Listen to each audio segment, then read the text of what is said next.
Welcome to The Venus Files. I'm Talia. I'm Stephanie. I'm Darylyn. And I'm Carmen. Welcome back, everyone. Yes. I am too. Listen, I'm excited about today's topic because it's good to hear other people's perspective on this. Right. Mm-hmm. So the question is, premarital counseling. Yes. Did you do it? Did you like it? Did it matter? Right. Are you still using it today? Would you suggest it to some? Right. Else Right. Getting married. Is it a waste of time? Things that make you go, Right. Is it a waste of time? Yeah. So I know people usually do premarital counseling in the church or Right. they call it secular, so where Okay. it's like outside Right. of that. So did you guys do it in a church setting or not? I know we did. You did? Yes. Okay. Only church setting or you did both? No, only church. Okay. Yes. Okay. What about So you? what about everybody else? We did it via phone and like FaceTime. Okay. And we only Okay. had like 3 sessions. It was a pastor, but it wasn't the pastor of the church we were going to. Oh, okay. So yeah. Okay. Mine was a pastor, but we were living in Louisiana and got married in Georgia, and the pastor that was doing our wedding was in Georgia. So when we went to Atlanta for like wedding planning weekends, we would meet with him, but we literally only met with him like 2 times. That's it. That's it. Okay. And maybe an hour-ish. So I don't even know if that really counts. You could say I didn't have it. And that was Okay. like the criteria. It was just like two Yeah, just sessions. kind of like getting to Okay. know. I mean, there was some good stuff discussed, Okay, yeah. but it wasn't Okay. much. You know? I have to agree So. with you on that. Yeah. Okay. What about you? We did both. We did.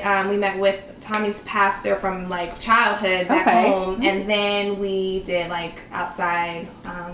One of my coworkers at the time had suggested her. And hers was like a long time. Okay. Now the pastor was just like a one sit. Okay. Okay. Visit. Okay. Okay. Well, that's So was awesome. it, I know ours was like an 8-week program and we had to pass.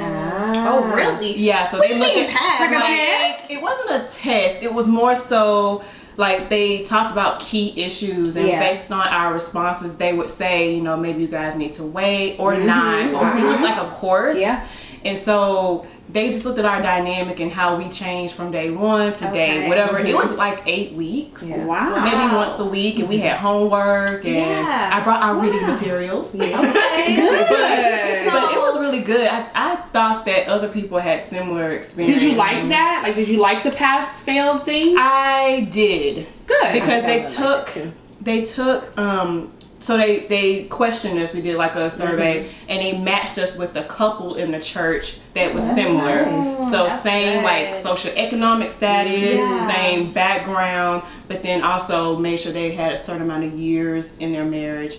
And so they matched it with people that we could actually relate to, which I think Okay. is huge. Yeah. I think that's really think that's good. Yeah, and her husband Absolutely. actually reached out to Oh, that's the awesome. gentleman. That is Awesome. Not now so much, but when we were still in Tennessee, he did. And it was a really good experience. I would say if he was more truthful during the process, maybe we would have uncovered a lot more. Okay. But I think still takes longer than 8 weeks to be completely vulnerable. But we were able to get through some of the initial issues. So I feel like it was Well, good. that's But what that would have sounds happened good. if he said fail? Like if you would have got a fail? Right. I mean, of course you still have your free choice. Okay. It's Yeah. just does that pastor not marry you? Right, that's So what they I weren't know. marrying us anyway. Okay. Okay. Yeah, so we were Okay. getting married in Alabama, and we just took the course because you had to have something. I can't remember. I think it was for the marriage license. You had to have something. They gave us something because it gave you a certain amount of money off of the marriage license if you did this course or okay. something. It was something. I can't That's remember. smart. That is. I can't really Yeah. remember now. At the time, you think you would never forget. but Right. Yeah. Now I don't remember. Like- Yeah. So And just to recap, how long have y'all been married? 5 years. This Okay. year. Okay. Mm-hmm. Before this year. 4. 4 this year. Okay. Yeah, we're at like 5.5-ish. Yeah. 6. Okay. Okay. So we're staying in the game. Oh. Yeah. Right. Yeah. You see why we had to take 2 courses? We had to cover it all. I wish I would have had that experience. I think the pastor who counseled us, I don't know what was going on in their lives, but I know they lived in a different state too. But I just feel like the ball was dropped. Okay. How Like, so? because like the first session was getting to know us. Because I knew him, my husband knew of him, but didn't know him much. But he didn't know me in that way either. So he was just getting to know us. We met up at a restaurant, and then he gave us the book to read, the 5 love languages. Yes. And that got hard because Thomas don't like to read. So it was like, I ain't about to be reading all these books. And then the second session, it was about an issue that me and Thomas was going through. And he was trying to talk us through that. And to be honest, I think that was it. That was the last time we met. And then we kept reaching out. I reached out to a friend who was very close to him to say, hey, we haven't met up. And he married us, and that was it. Wow. We didn't really have any counseling for real. Is your honestly. church, was that church a mega church? So he wasn't the pastor of the church. Okay. The pastor of the church I was going to at the time, the pastor wasn't married. Not to say he can't counsel anyone, but Thomas felt comfortable going to someone who was married. And the reason why I chose him is because I really loved his wife as well, and I wanted to have her being on the sessions too, but we never got that far. Wow. So me and Thomas really didn't have any counseling. Do you have any regrets about that? Do you feel like it is what it is? And I do. When it was time for us when we got engaged, I took it very seriously. We were even celibate. As soon as we got engaged, we were engaged for 2 years. We didn't have sex. We didn't do anything. I was really I want to get on the right track. I want to have counseling. I just took marriage very seriously. And I wanted to do it the right way because I didn't really have a good example of what marriage should look like. Okay. And I wanted to make sure we were ready too. Just because you propose and I say yes, don't mean you're ready. Yeah, that's true. So let's seek somebody. That is the word. Right. Let's seek somebody to look at us and be like, okay, yeah, y'all meant to be together, but not right now. Yeah. And I don't regret it, but I just wish we were connected to other people that we could have reached out to. And we did. We did reach out to my girlfriend and her husband. But they are the same age as us, you know what I'm saying? They were married a little bit longer, but, it is what it is. But it's dang, I really wish I had some counseling. So what about even now in the marriage? Have you guys done any? I do my own therapy with my own issues. But I'm going to be honest, what I'm thankful for is the real conversations my husband and I have. Yes. Not to say that it replaces seeing a counselor, but me and Thomas, we talk about tough stuff. So I feel we ask enough questions to where, and he would say it all the time, Darylyn is the therapist because we talk about everything. But still, I want somebody else to kind of come in, bring in a different perspective, subjective, with an emotional investment. But I am thankful for good friends who are married. That helps too. That's huge. So even though we don't have a therapist or a counselor or whatever, we have friends who are married. I have you ladies who are married, and that's kind of like counseling. It is. You learn so much. You learn so much about yourself and other couples, and also learn what's normal or maybe what's not normal. Right. That's and we that can makes kind of call each other out on it, you need to apologize or whatever the situation. So may be. true. So that's good to have. Yes. That's really good to have. Okay. So when you did your both, yes, right. Talk to us about the one that's not in the church. So we went to her for months, and I want to say it was once every 2 weeks or so. And I mean, she's just like a normal counselor, but she did premarital. She was certified in premarital counseling as well. And we just she did give us homework. Now I can't remember exactly everything, but she did give us homework. We talked about, of course, just different issues, sex. We even talked about curfew. What's a good time for, a respectful time? Yeah, that's good. Because it's, and we talked about, random things, DNA tests on your children. Wow. It was just all kinds of. That's some deep stuff. It That's was good deep. stuff. She was digging deep. Now, some of it was our own thoughts and ideas, and then we would come to her and she would look at one of us crazy what are you guys talking about? But I wish it was a little bit more structured. Like you were saying, your 8-week course. Yeah, it was a curriculum. See, exactly. Structure. Yeah, I like the structure where instead of coming in so what's going on today? What did you guys learn or think about? She's asking us questions and we kind of have to spark the conversation or the questions, and so I wish it was more structured. But we went to her a few months before, because I was like you know, even though we dated for 8 years, once we were engaged for 9 months total. But I still wanted that we were celibate as well towards before getting married, and just wanting to lay out everything, because we dated, but then I felt like with marriage it was going to be something serious. Like I wanted to take it really to heart, and like, we're making this covenant, so let's cover all this, the dirt, like everything. We came clean with a lot of secrets or anything childhood related. That's good. It was a good one. I mean, and even with the pastor, because he was the one that married us, so he has to meet up with the couple before, you know, kind of, I guess, like a pastor fail. Like, he didn't say that, but it was just like a 1-day session and a few hours, and you know, that's awesome. It was, I definitely recommend premarital counseling. I do too. I do. Yeah, I do too. I still feel like, you know, almost like with any like job, it's not like with the hands-on training. Like once you're married, that's the real.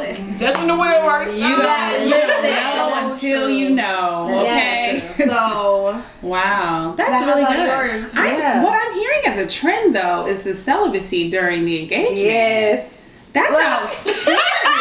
Carmen, can I give y'all a round of applause? It was hard. It was super hard. It's discipline to take. It's self-control. Truly. It was hard. I think what we did, I don't remember, we were engaged for 9 months, but I do want to say that we stopped all of that maybe like 6 weeks, 8 weeks prior to the wedding. But I think that was just more for selfish reasons, like a building up of anticipation. Yes. So yeah, I really, 2 points for you in that. I think that's awesome. Do you feel like that brought you closer during that time? Yes. I mean, 2 years is a long time. Oh wait, so you were celibate the whole 2 years? We were engaged for 2 years. Wow. Yeah. My husband was still in school, and he was like, "We're not getting married until I'm done with school." Yeah. Yeah. We got engaged in Mine wasn't that long. 2014. You're 9 months. No, it wasn't even the 9 months. Like it was towards like I mean, kind of. It wasn't. I want to say at least 3 or 4 months. Wow. I think We are living in the same city. and we were living in the same house. We were not. Yeah. We were. I think that helped. It does. We were living together as We well. were living together and in the same bed, so it was just like no, like Touche. No, he lived in Birmingham. I lived in Huntsville. So yes, it's an hour away. But I was in school. He was in school. We were busy, so we didn't see each other much. But it got to the point where we barely kissed. Because we knew what it would lead to. So we just got so used to it. That's smart. It was hard in the beginning, but eventually it just kind of became a little bit easier. Okay. That's awesome. So for the people that did live together, how did you cope with that? I know we tried to do like a month, and we did everything else but that. And then the pastor, well, not the pastor, but the coordinator or whoever, the counselors, they were like not necessarily condemning us, but of course holding us accountable. But he said, you know, I know you guys have moved, because we were new to Memphis, and said, I know you guys have moved, but you know, could you try sleeping in different beds? And I'm thinking like, we could, but you know, we tried. We tried. So another question, I don't know if you guys are comfortable talking about this, but do you think you should live together before you get married or not? I know there's a worldly answer and then there's a religious answer. So mine was very worldly, and I'm not sure if I regret that or not. But do you disagree or agree, or how do you feel about that? I think it's necessary. There's just certain things you're going to learn about a person when you live with them, and learn what you can tolerate and what you can't, and just be able to voice and talk about those things. Because to me, marriage is hard enough as it is after that first day anyway. So to now have to learn how you handle dishes and laundry, things that you're going to see on a daily and regular basis, I think if you can, do it. I'm playing devil's advocate though. If it's truly unconditional love and you have grace. Right. Okay. I'm playing devil's advocate. 'Cause I definitely live with mine. Definitely. Okay. And my dad's an attorney, so he said, you know, from a dad answer, I would say not to do it. But from a divorce attorney and not wanting to divorce you guys later, I would say do it. Wow. Just because of the statistics. Good. That is good. So it's like, it's kind of one of those things where like, okay, maybe it's not the best thing to do, but there's such a high divorce rate, you know, but but does that mean that your love was Conditional. Yeah. That's a good question. It's a good question. What do you think? I mean, I agree. I think if you can live together, even if it's just, you know, A minute. a blink of an eye, that'll show you a lot. Like you Like, know, don't buy a house. listen. I Right. mean, it does. I think so. But I do. I get it. I do agree with, you know, the Yeah. religious standpoint, and if you. I think it's really up to you. Yeah. What works for you? Like, yeah, we didn't have sex, but he moved in with me. Well, we moved in together. He moved to Huntsville in September, so we lived together 2 months before we got married. But I didn't feel convicted, so for me, I'm gonna do it. Right. You know, yes, I'm a Christian. I don't do everything right, but for me, it made sense money wise, and it just made sense. So I feel like do whatever you're comfortable with, and if you're gonna do it, do it. Yeah. But if you feel convicted or you feel some way, don't do it. Right. There's no right or wrong. There's Right, no right or yeah, wrong. you have to But do what's best it for makes you. You sense have for to do us. what's best for you. And Yeah. like for me in my situation, as soon as we got mad at each other, I'd be like, all right, deuces, I'm going home to my parents' house. Like, I don't need this. And then so it took for us to live together and Right. have Had some options. responsibilities. Like, yeah, like, no, I can't leave because we got bills together. Right. So, Right. you know, so it took me to have to really fight and like Right. work things out in our relationship and Right. prepared me for marriage, Yeah. you know? Go ahead. I was gonna say, I think it's good to make the decision based off what you want, because a lot of me making that decision was based on other people's opinions. Okay. So like okay. what is mommy and daddy gonna say Gotcha. if we Yeah. move in together? Like I remember when we got our first place together before we were even engaged, it was a thing. Like they definitely okay. felt some type of way. So I had to get to the point where I was like, okay, Stephanie, what do you want to do for you now? Like at that point, I graduated. I was making my own money. Right, you know, I wasn't right. relying on my. I had to say, okay, Stephanie, This is what mommy and I daddy have an opinion, but what do you want to do? Right. Yeah. So I think that's what it comes down to Yes. too. You're a grown up Absolutely. at this point. Yeah. And I think when we were engaged and we had to make decisions like that, I feel like that was setting us up for marriage to make Yeah. even more Yeah. What's better for what's better for Yeah. you and That's your true. spouse. Yes. Yeah. Because people are going to say something. People are going to have an opinion. So I feel like that's a test within itself. Yes. Like, what does everybody else think? Why you doing that for the wedding? Why you doing this for the Right. wedding? Yeah. It's like, come on, husband, what do Yeah, we what are want to we do? doing? We Right. don't care about what mama's saying, what they saying. What do we want to do? And Yeah. that's the hard part of marriage too, is making decisions. Within just your marriage. Yeah, and for trying to sure. figure it out. I think my question is though, I want to hear about this homework. So those of you who did the yeah. premarital counseling, Yeah. like No the homework. curriculum, the book, somebody mentioned Right. books. Like, Yes. what did I miss since I didn't get all that? I don't want to know. Yeah. So this is one of the books that we were given during our, I guess, counseling session. So the book is by Dr. Les and Leslie Parrott, and it's Saving Your Marriage Before It Starts. So it has 7 questions in here. So 7 questions to ask before and after you marry. So pretty much you just go through this, and I can't remember the exact questions, but it came with a workbook. Okay. So you go through the workbook, and those are actual different talking points that you go through. I think that's why it was 7 or 8 weeks, because of the 7 questions. Okay. I And so- love it. And it Yeah. says before and after, so we can do Yes. this now. And then the thing is that it, speaking on the whole in-law dynamic, I think it has, don't quote me, I want to say it talks about that. Okay. Good. Or we touched on it somewhere else. Okay. Okay. You know, how that is going to look, how you are leaving your family to build another family, and how your spouse should come first. To talk about that too very heavily. So this was the curriculum, really. It had, like I said, came in a workbook and a video, I think. And this is about sex. Okay. The act of marriage. This is by Tim and Beverly LaHaye. I hope I'm saying that correctly. It's called The Act of Marriage, and it's the beauty of sexual love. Maybe we can get a shot at that We'll later. tag Yeah, the we'll link. put it down. Yeah, absolutely. And this book is actually really old, like 19. What did I say? No, it's like 1998. Okay. And so I guess it's not that old, Yeah. but it's old enough. And the information, y'all, y'all. Let's all add it to our Amazon cart. Let me buy that book. Right. Look, and it is a lengthy read, but it's a good read, and I feel that it's not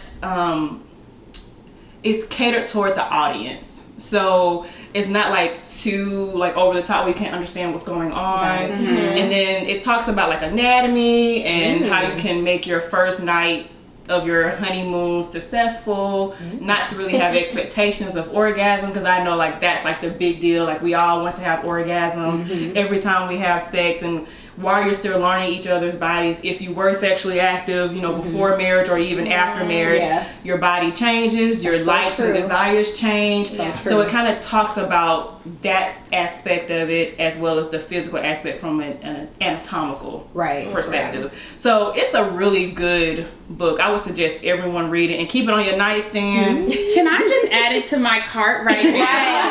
I'm going to add it to my cart in this moment. I honestly wish that it was like... Oh, they got pictures. Oh, yeah. Oh, I'm all for the pictures. They got pictures. They got pictures, and it talks about just... Yes, no wonder she said put it on the nightstand, so you could be referencing it like, look. Yeah, because... Guys, it's less than $14 on Amazon. Hey! Is there an audiobook version? Because... You know what, that... I love audiobooks. That would be good if it is. But it's an older book, so I wonder if... Look, the page I turned to says how the wives' frequency of orgasm varied among age groups. So it talks about how much people orgasm based on how old they are. And this is the one from changes. 1998? Oh, they still look relevant. So yeah, This is good. Yeah, and it kind of breaks down just why men want sex so much. Okay. And why women do or don't, or if they're having trouble, some issues that go back way deeper than the point of this video. But you know, it usually starts from your dynamic at home with your mother and father. Okay. So women who usually have trouble connecting, like me, not that my father was cold or anything like that, but my father was a professional.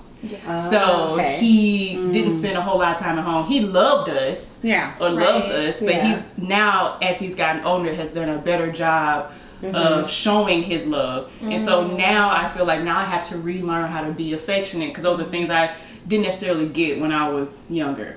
So it kind of, Okay. I'm excited. book. I'm excited. Yeah, definitely. That's really that's good, because like when I thought about like marriage counseling and stuff, I just didn't think about the sex part. I thought about like the other stuff.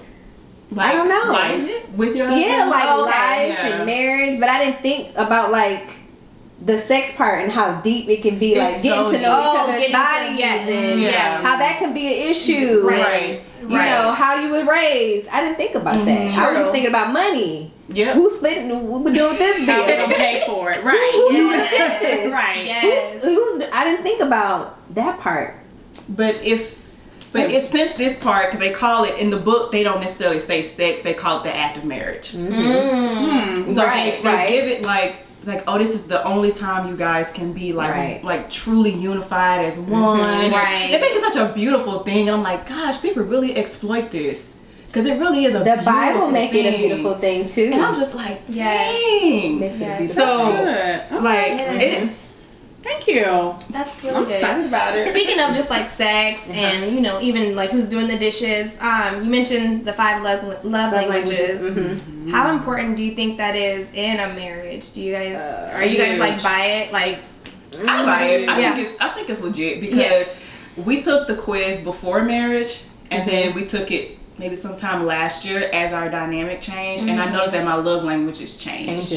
Because I feel like it depends on at the time what you're not getting. So like mine has always been, I'm not really a physical touch person. Like I said, I do have a little bit of a problem with affection. Working on it. But I noticed that I've always loved quality time and affirmation, but it kind of bounces back and forth based on what I'm not getting. Okay. So I think I was just talking about this too with some friends, that people always say it's marriage work, and marriage to me is work because people are constantly changing. I'm not the same person, he's not the same person, so you're constantly working on yourself, and you're constantly learning the person that you're married to. So what I loved about love languages was the online test. So you don't even have to buy the book if you don't read the book. You can just answer the questions and then get your answers and your spouse's answers and switch so that you have that information. Because my love, like you said, my love language from 2014 may be different now in 2020. Now that I have a child, now that we own a home, like things have changed. So I think I love the test aspect of it. Right. It is quick. It's so fast. It only takes a minute, and it's so impactful because you're like, oh, that makes so much sense about him or me. You know? Do you find yourself loving your husband using his love language, or do you sometimes slip up and start loving him like the way you would want to, like using your love language? Well, I think it's there as a good reminder. So then you can just kind of be like, you know what, Stephanie, this is what he needs right now. So that's what I need to try to provide. Right. So it just kind of helps me check myself and just say, okay, this is what he needs. Yeah. I love it. We struggle because we don't love each other based off our love languages. Like, I love Thomas based off my love language. What you want to receive. And he does vice versa, and that's not how it works. Yes. So that's kind of like hard for us. To this day, we still struggle with that. So I think it's like natural to go into what you would want to receive. Right. And so I think that's why, like you say, it's a good reminder. And then I know, like, I don't know about y'all husbands, but Q likes quick. So if I send him like a 5-page so-and-so, he's not going to do it. But if it's like, oh, I got 2 minutes to do and send, he may not even look at the results. He'll just send it to me and like, do what you want with it, you know? Yeah. And so that would be something that he can take, because he ain't going to sit there and read this book. But I will not give him the bullet points from it. So that's why it's good to have something like that, kind of quick and dirty and just I like that. Efficient. I like that. It makes a big difference. It's good though. It's really good. The book is. I haven't read the book. Does it like expound upon each love language? Each love language. Okay. How it works. It does. But I think everybody should take the test, whether you like married or not, just to see. Just to learn about you yourself, right? That's a good point. Because you can love yourself based off those, and it's also friendships, your friends, your interactions, maybe even coworkers. Absolutely. Get to know yourself. That's your homework, and it does change. You are absolutely right, because I feel like I'm all the love languages these days. See, you need it all of them, right? And that's fine. Every last one. Yeah, but Tommy gets frustrated because mine do change, and it could be changing daily sometimes. Like it just depends. And he'd be like, wait, hold on. So which one is it today? Like, how am I supposed to love you? Like, but it change all the time. Oh, well. But are you able to truly convey what you want? Like, and be able to communicate that without being, like, resentful, defensive? I know I sometimes am like, why don't you just know? Yeah, that part. For sure. You should know me by now. Because it's like you get frustrated even having to explain yourself. Why do I have to tell you? I shouldn't have to tell you what I need. Thank you. Like, but you know what? That's one of the first things I learned being married is that he cannot read my mind. So, okay, we're talking about physical touch with love languages. Right. Does physical touch, like, only mean, like, sex or, like, sexual encounters? Or is it, like, literally just, like, you know, brush on the knee or on the booty or a kiss? Like... all the above. It does? Because I feel like all those little things lead to sex. Yeah. So, or can. Doesn't have to. Can. Okay. Yeah. So, like... my husband says that he just wants me to just like lay my hand on his thigh. Okay. Or just to give him that affection, because you know, like, or hugs, or just something to make him feel wanted. Or maybe just a kiss or something, but it doesn't have to be something that has like an intent. It can really just be like a touch. Okay. Embracing. Yes. Women are really good at nurturing and embracing. Yes. Or smack. And that's how I feel like. I feel like physical touch is one of mine because I am a touchy-feely person. But then I feel like my husband's like, oh, so sex? And it's like, no, just like, just caress me and hold me. I always wanted to understand that better as far as physical touch. Like, I think I feel like everyone should define it for themselves. For sure. Because I love hugs. So, like, if I'm having a bad day or even I wake up in the morning and maybe I'm having lower back pain, whatever it is, I like a good hard squeeze hug. So that helps me a lot. Like, just kind of with my day. And I like to cuddle. Yeah. So that doesn't necessarily mean that I want to have sex tonight. Right. I just want a good hug. Right. So physical touch can be anything. Yeah. Yeah. These are all good topics. I know. I'm glad we talked about this. Love it. So I think we decided we do suggest premarital counseling. Yes. Yes. For sure. Yes. For sure. With or without structure, Right. just Yes. have something. Some type Yes. of premarital. absolutely. And then we are Yes. going to tag the links to the amazing books that Yes. Carmen Thank shared. you, Carmen. And I think we Yes. can find a link probably for love languages. Yeah. Yeah, for Oh, sure. that That'd would be be good. good. Oh For sure. yeah. Yeah. Take the quiz. Perfect. Yeah. Well, thanks for watching. Thank We'll see you. y'all next Thank time. you. Bye.